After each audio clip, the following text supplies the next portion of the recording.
बिस्मिल्लाहिर्रहमानिर्रहीम। मैं मोहम्मद तारिक इकबाल। आज की मेरी वीडियो अगेन एजुकेशनल होगी और एमडी कैट के तलबा तलबात के मुतालिक है, इनके रिजल्ट के मुतालिक है। लेकिन आज के दिन बड़ी इंपॉर्टेंट डेवलपमेंट्स हुई जिनका बराह रास्त ताल्लुक उन तलबा तलबात से है जो मुख्तलिफ प्लेटफॉर्म पर बैठे और मुख्तलिफ जगहों पर प्रोटेस्ट कर रहे हैं, अपनी शिकायत को दर्ज करवा रहे हैं। कल भी बड़ी इंपॉर्टेंट डेवलपमेंट्स होने जा रही हैं जो आज के दिन होने वाली डेवलपमेंट से जुड़ी हुई हैं। बड़ी इंपॉर्टेंट खबरें हैं ऐसे तलबा तलबात के लिए जो समझते हैं कि किसी ना किसी तरह से उनका एडमिशन जो है खतरे में है। लेकिन उससे पहले वो तमाम तलबा तलबात मुबारकबाद के मुस्तहिक हैं, दाद और तहसीन के मुस्तहिक हैं, जिन्होंने बड़ी अच्छी परफॉर्मेंस शो की, बड़े अच्छे मार्क्स उन्होंने लिए और वो समझते हैं कि वो पाकिस्तान के मुख्तलिफ मेडिकल कॉलेजेस के गेट्स को क्रॉस करने वाले हैं। 198 पे पहली पोजीशन आउट ऑफ 200, उसके बाद 190 प्लस बच्चे हैं और 180 प्लस बेशुमार बच्चे हैं और फिर इसी तरह से 175 प्लस बेशुमार बच्चे हैं। मैंने 175 इस वजह से कहा क्योंकि मैं ये समझता हूं, मुझे गुमान है कि जिन बच्चों के 175 प्लस मार्क्स हैं और एफएससी के अंदर अच्छे मार्क्स हैं तो वो एक सेफ जोन के अंदर हैं और ये उम्मीद की जाती कि वो अपना एडमिशन सिक्योर कर लेंगे। अब आते हैं उन चीज़ों की तरफ, उन डेवलपमेंट्स की तरफ जो आज के दिन हुई और वो बच्चे जो कि प्रोटेस्ट लॉन्च किए हुए हैं, जो शिकायत दर्ज करवा रहे हैं, जो रो रहे हैं, पीट रहे हैं, उन बच्चों के लिए आज क्या डेवलपमेंट्स हैं। सबसे पहले तो सिंध के जो बच्चे हैं जिन्होंने डाउ यूनिवर्सिटी के अंडर पेपर दिया उनके लिए एक बहुत बड़ी खबर है। वो बच्चे जानते होंगे कि पिछले 3-4 दिनों से मुसलसल वो प्रोटेस्ट लॉन्च किए हुए थे, घंटों वहां खड़े रहते थे यूनिवर्सिटी के बाहर, डाउ यूनिवर्सिटी के बाहर, और अपना प्रोटेस्ट लॉन्च किया हुआ था। आज उनके प्रोटेस्ट के अंदर डॉक्टर फारूक सत्तार जो हैं, जो मारूफ पॉलिटिशियन है कराची के, वो उनके प्रोटेस्ट में शामिल होते हैं और उनके साथ, उनकी आवाज़ के साथ अपनी आवाज़ को मिलाते हैं और वहां पर एक बड़ी खूबसूरत स्पीच भी इन्होंने की। इसका असर यह निकला कि जो यूनिवर्सिटी इंतजामिया के लोग हैं, वहाँ के ऑफिशियल्स जो हैं, वो बच्चों को अंदर बुलाते हैं। कुछ उनके बच्चे जो हैं, जो इनके बच्चों के नुमाइंदे थे, वो अंदर आते हैं और 3 तरह की चीज़ें तय होती हैं, बड़ी इंपॉर्टेंट चीज़ें जो बाकी जो प्रोविंसेस के बच्चे हैं उनके लिए भी एक आई ओपनिंग होगी ये बातें।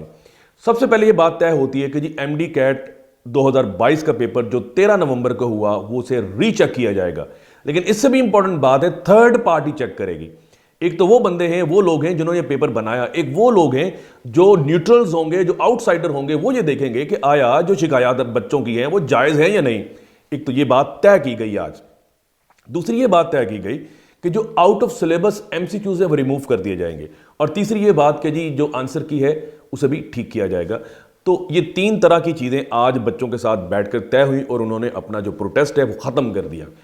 लेकिन मेरी एक छोटी सी राय ये है कि अगर ये कामयाब हो जाते हैं, बाकी जो प्रोविंसेस के तलबा तलबात हैं उनके साथ किस तरह का सलूक होगा, ये एक सवालिया निशान है।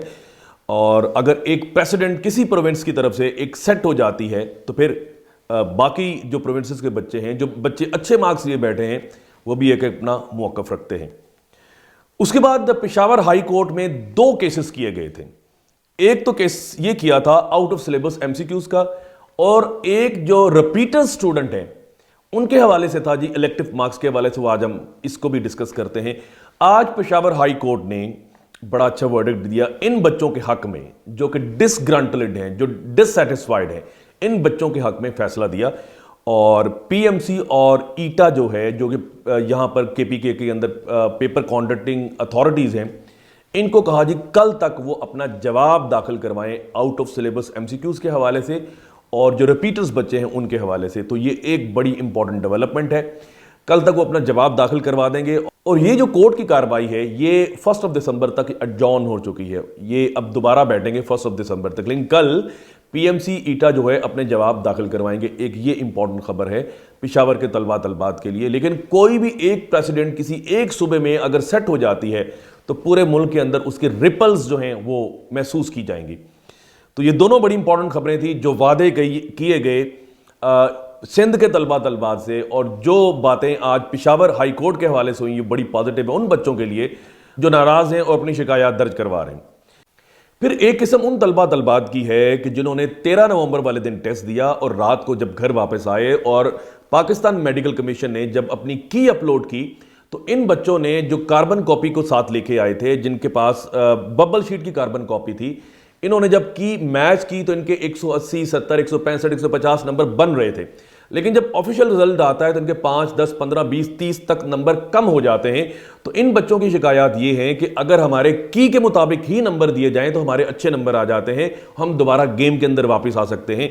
तो वो बच्चे जो हैं वो रीकाउंटिंग के लिए, रीचेकिंग के लिए अप्लाई कर सकते हैं। लेकिन इंपॉर्टेंट बात यह है कि जितने डॉक्यूमेंट्स जो वो रीचेकिंग के लिए अटैच करके जो फॉर्म दिया हुआ है वो आपने उसकी हार्ड कॉपी नहीं भेजनी, उसको ईमेल करना है।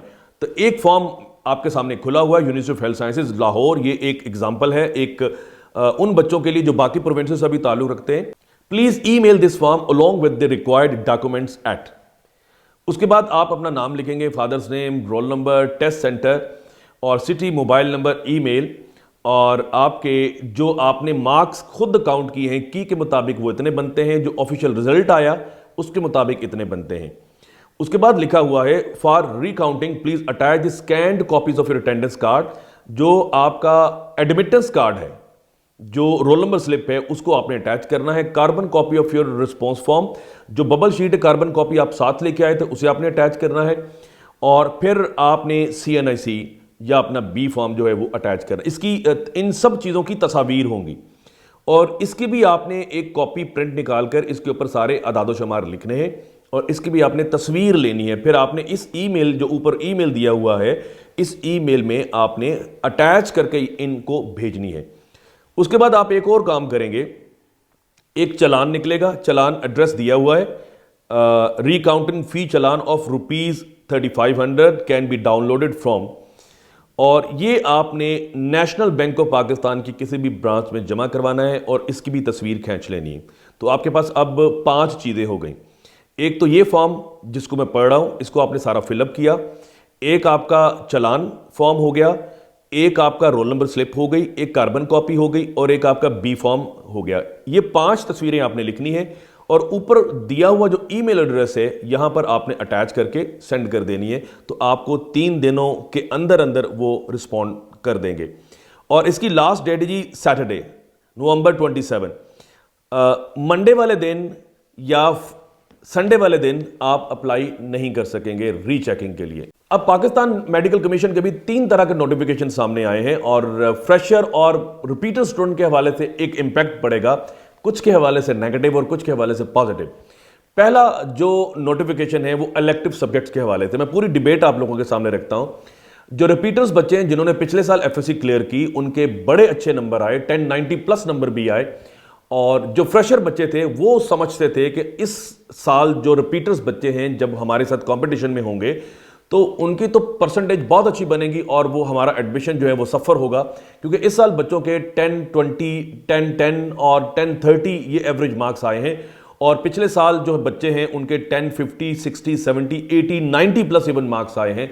तो इस साल फ्रेशर में एक खफगी पाई जाती थी।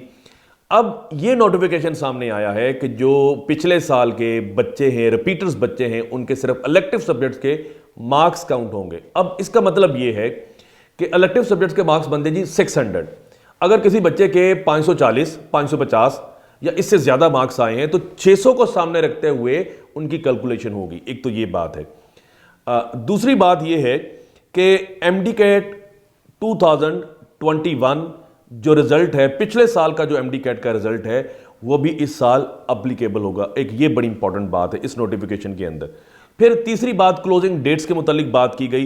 जो पब्लिक मेडिकल कॉलेजेस हैं वहां अप्लाई करने की क्लोजिंग डेट जो है वो 31 दिसंबर है और जो प्राइवेट मेडिकल कॉलेजेस हैं वहां पर 31 जनवरी है। फिर पब्लिक डेंटल कॉलेजेस हैं वहां 15 फरवरी है और जो प्राइवेट डेंटल कॉलेजेस हैं उनमें 28 फरवरी लास्ट डेट होगी। अब इन तीनों चीज़ों को बारी बारी डिस्कस कर लेते, बल्कि तीनों क्या करनी है। पहली जो है ना इलेक्टिव सब्जेक्ट की, वो बड़ी इंपॉर्टेंट है। अब एक और मौकफ सामने आया है रिपीटर स्टूडेंट का। वो ये कहते हैं जी आप हम पर ये इल्ज़ाम लगाते हैं जी हमने 3 पेपर्स दिए और बाकी जो हमारे कंपलसरी सब्जेक्ट्स के नंबर हैं इन तीनों सब्जेक्ट को देखते हुए हमारे लगा दिए गए और फिर 5% ग्रेस मार्क्स भी दे दिए गए। वो ये कहते हैं जी जब फ्रेशर स्टूडेंट पिछले साल फर्स्ट ईयर के अंदर थे तो उनके साथ भी तो ऐसा ही हुआ था। उन्होंने इलेक्टिव सब्जेक्ट के दिए थे और उससे पहले उन्होंने मैट्रिक का जो पेपर दिए थे उनमें भी इसी तरह से हुआ था, उन्हें बड़े अच्छे नंबर दिए गए। और जब फर्स्ट ईयर के पेपर उन्होंने दिए उसमें भी उन्होंने 3 सब्जेक्ट्स दिए और बाकी उन्हें 5% ग्रेस मार्क्स मिले और कंपलसरी सब्जेक्ट्स के मार्क्स लगा दिए गए। उनके भी फर्स्ट ईयर के अंदर बड़े मार्क्स हैं। तो इस तरह की डिबेट्स भी जनरेट हो चुकी हैं। तो अब ये ऊंट किस करवट बैठेगा, ये डिबेट कहां जाकर रुकेगी, ये एक बड़ी इंपॉर्टेंट चीज होगी। ये चीज़ें कही जा रही हैं उन बच्चों के हवाले से जो अपने आप को फील करते हैं कि अभी वो अच्छे मार्क्स उनके आने चाहिए थे, किसी ना किसी वजह से नहीं आ सके, वो अपना एडमिशन सिक्योर नहीं कर पा रहे, उनके जो ख्वाब हैं वो चकनाचूर हो रहे। अब देखते हैं जी इन डेवलपमेंट्स को लेकर क्या फैसले किए जाते हैं और जो बच्चे डिससेटिस्फाइड हैं उनके हवाले से क्या चीज़ें सामने आती हैं। लेकिन एडमिशन उन्हीं बच्चों का होता है जो बड़े अच्छे पढ़ने वाले होते हैं, जो अपने आप को कंपोज रखते हैं, अपने नर्व्स को काबू रखते हैं, और वही बच्चे हर साल मेडिकल कॉलेजेस के गेट्स को क्रॉस करते हैं। अगली वीडियो किसी नए टॉपिक को लेकर, किसी नई चीज़ को लेकर, किसी नई थीम को लेकर इंशाल्लाह हाजिर खिदमत दूंगा। अपना अपने गिरदोनवा लोगों का बहुत सा ख्याल रखिए। खुदा हाफिज़।